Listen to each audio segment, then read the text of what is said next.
Welcome back. I'm Shireen with Olive Street Designs, and this week I'm refinishing a beautiful tall 5-drawer vintage dresser. This is likely, I think, from the 40s or 50s. It's clearly lived several lives before it found its way to me. It's been painted, stripped, stained, sealed, just refinished multiple times. It's in desperate need of refinishing once again. I just want to bring this back to life. I mean, it's crumbling. Literally crumbling. This trim, I was like, maybe I could save that, but no. It used to have some other details on it as well that have fallen off, but you can see the paint that it used to be before. This color. Got to do something about that. So let's dive in and get started with some prep. I always start with a deep cleaning because this has been, well, first of all, I don't know where it's been. It's been a lot of places, I know, but a lot of times they have lots of furniture wax and oils and things on them I really need to get off because no matter what finish I'm doing, that can be a problem. So I just like to get everything cleaned up. If I start fresh and clean, then I know what I'm working with and where I'm headed. So I got everything cleaned up. I'm getting the hardware off. And as of this moment, I feel like I'm going to keep this hardware. It's cute. I think it definitely matches the style. And this little detail, I was thinking maybe I could save just that center piece. Again, the design just sort of develops, but since I'm keeping a lot of this original, I maybe use it. And then I discovered, oh, no, actually that's plastic. So that's going to go. And so I'm just trying to date it. It looked like some type of a resiny, I don't know, it was a weird plastic. I don't know if it's just because it's so old, but it really was just crumbling. And then 100 pin nails that held it all on there. Got those off of there, decided to scrape it first before I get started removing everything just because it had a lot of buildup and gunk underneath it. So I got that all stripped off of there with the scraper, and it's time to remove the rest of the finish with stripper. I decided to use a chemical stripper here. I just wanted to really get these cleaned and refreshed. I think these drawers have been through a lot. Now I could have just scraped the rest of this with the carbide scraper, but I just felt like with drawers sometimes that's hard because they fall over and move around. So I decided to use the chemical stripper and then a little bit of lacquer thinner here just to clean the rest of it off, just to get any residue that's left over. These poor drawers have been through a lot. I've got a bunch of repairs I need to do, so veneer repairs all over. And it looks like it was dragged or it had been laying on its side and dragged across maybe the garage floor or something, so got a little damage there. I'm just injecting some wood glue into that space and squishing it just to make sure I get it completely filled in with glue. And then I'm going to try several different ways to hopefully clamp it, and I couldn't get anything to work, just not enough of anything there to get a good grip on. So my tape's going to be pushed to the extent of what tape can do, but a good wide piece of tape will really hold that in there. And then I've got lots of these little areas. This wood putty is great. It's a latex product. It hardens really nicely and it's stainable. So I'm putting it in all of these little holes too. I had a few more veneer repairs. They're kind of scattered all over the place. At least this one I could clamp really well, so I was happy about that. Time to move on to sanding. Now that I've got everything stripped, it's time to get this finish off of here. Now I spent a lot of time just getting any remnants of that little detail that was on there gone. And I know I'm going to be staining this piece. This is not a piece that I wanted to run out and paint. I just felt like I wanted to keep this really traditional. But what's happening and why I'm pointing that out is some people stop here and then their stain is blotchy and they're like, why is my stain blotchy? But you see how white that got?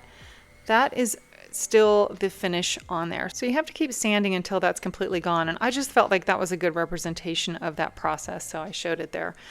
Okay, more veneer repairs. This happened while I was sanding. It's super thin. Again, this has been refinished a couple of times and you can see here the paint remnants of, it probably was painted and then someone said, why did I do that? And I stripped it off and I needed to sand that down too. Every drawer looked like this and I just can't stand it, so I had to get it off.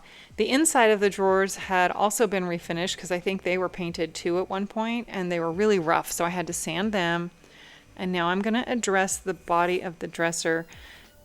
I'm not going to strip that down like you'd think I would, just down to bare wood, but I did scuff everything really well. Just because I'm going darker with this, that finish was really super thin, and I think someone probably just sprayed a real thin coat of something, so I think I can gel stain right over it. I had some trim pieces that had come loose that I glued and brad nailed. Those should be good to go. Just getting everything all cleaned up now from all of the sanding and prep that I've been doing, because we're moving on to stain. I've chosen a really beautiful dark stain here. Again, I don't want to make this super modern. I want to keep this very traditional, but I wanted to warm it up. It just seemed to me like it was screaming for something a little richer and darker. So I put on a beautiful dark warm brown stain.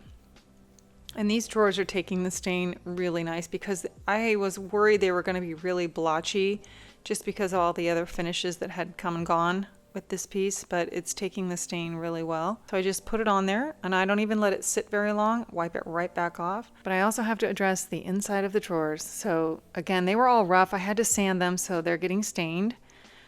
And then the sides of the drawers also got stained because the remnants of the blue, I just couldn't do it. So I don't know that I've ever actually stained the full inside, outside, upside down of the drawers, but these needed it, so they got it.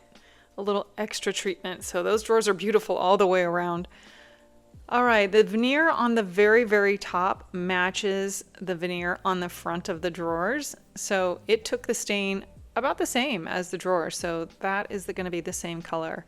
There are several different wood varieties on this piece. The veneer on the doors is different than on the side walls.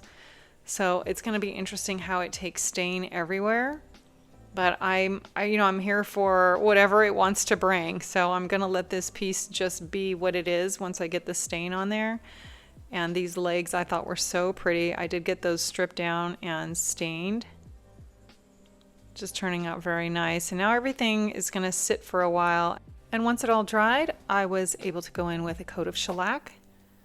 And I do get lots of questions about why I bother with this step and not just go in with the top coat, because I'm going to flip from oil to water, and oil-based stain is my favorite go-to, but I do have to wait a very long time between oil stain and water-based products after that, so the in-between is shellac, and that allows me to transition a little sooner. And the hardware cleaned up nicely, but when it all dried, I realized this is not brass, and it was really blotchy, and I didn't really care for it, so I did go ahead and spray paint it gold. And these are the drawers now with the shellac already dried and sanded and cleaned up. So I'm now putting on my top coat. And I'll do several layers of this. So this is my water-based top coat that I use on most of my pieces. I really like it. So, I could go ahead and start using oil-based top coat, but this one I really prefer because it doesn't yellow over time. It really stays consistent. It goes on so nicely, and I love working with this particular top coat. So even the inside of the drawers, even the sides of the drawers everything that got stained got top coated. I went through a lot of top coat because I even top coated the knobs. Everything got it. Everything should be pretty, but it should also be really durable. Now this is something you rarely ever see me do, is paint the back of a piece, but did you see that blue? That whole dresser was blue at one point, and that just had to go. So in between now coats of top coat, I'm just sanding everything lightly, and I give it a good cleaning so that it's nice and smooth. And here it goes with another layer of top coat. Beautiful. Looks so much better than where it started. All right, and I did this multiple times, so these are going to be in great shape moving forward. The little pin nails on those knobs to keep them from spinning around. Just had to get those reinstalled. And let's take a look back at where this piece started. It's a little tired. It just needed reviving. And here we are.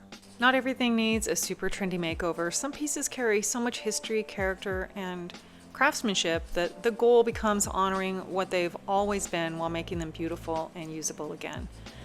There's something really special about just breathing new life into a dresser like this, because traditional pieces can absolutely just be refreshed and updated while still holding on to their original design. So I hope you like this refreshed look of this dresser. I think it turned out really nicely. And if you're thinking about wanting to get into furniture refinishing, I've got a couple of ebooks that may be super helpful for you. A beginner's guide that will cover all aspects, as well as one that does cover stripping and staining. Check those out on my website if you're interested.